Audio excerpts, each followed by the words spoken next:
Hi, ladies and gentlemen. Today we're going to review what fractions are and two different ways to represent them. We've seen fractions. We've been talking about what they are and what this would mean when you would see something like this.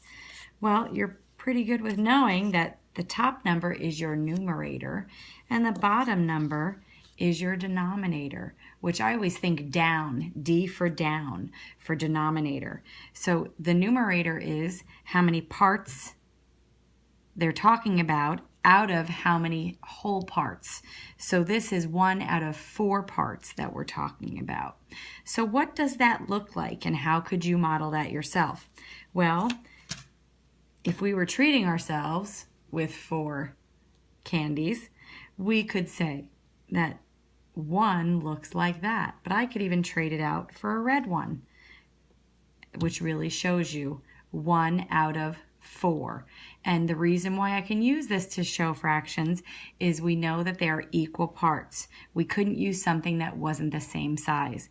We couldn't use a piece of bubble gum and say that one of these was 1/4 because bubble gum might be a different size.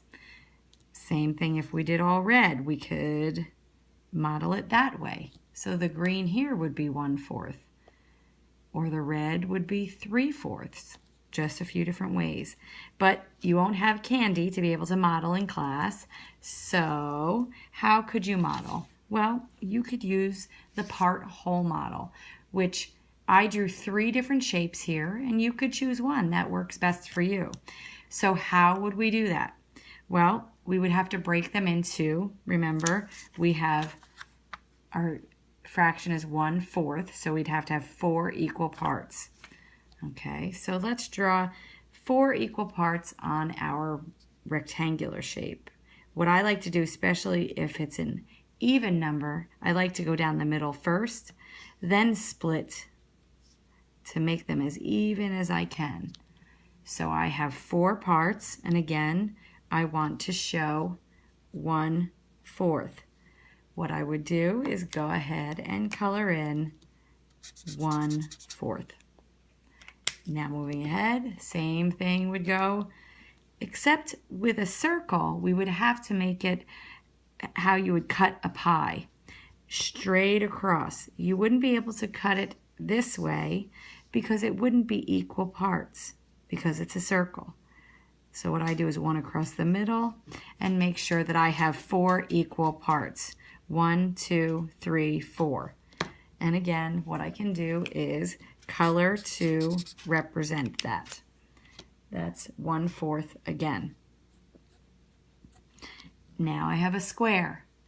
Again, right down the middle, right along the middle, and count them, make sure there's 4, and we can color 1 to say that it's 1/4 again. So you have 1 part of 4 that is shaded. Now there's one more way we could do it, ladies and gentlemen, which would be on a number line. Now remember, from 0 to 1 represents 1 whole. And you know that 1/4 represents 1 out of 4. So we would cut this into 4 pieces, the same. I always like to think of it as the same as the rectangle, and make sure that there are 4 equal parts. But now how do we label this? Well, this is not any part of 4 yet.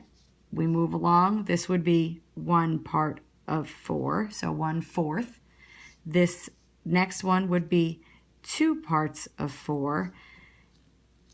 Moving along, what do you think? It would be 3 parts of 4. And we know about things that equal 1.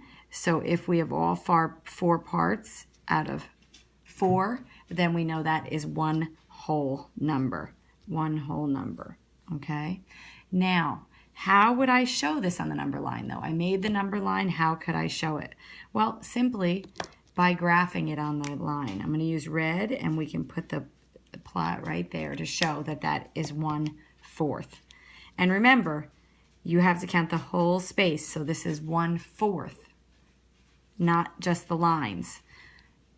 All right. So now you've seen again, 2 different ways that you could model fractions.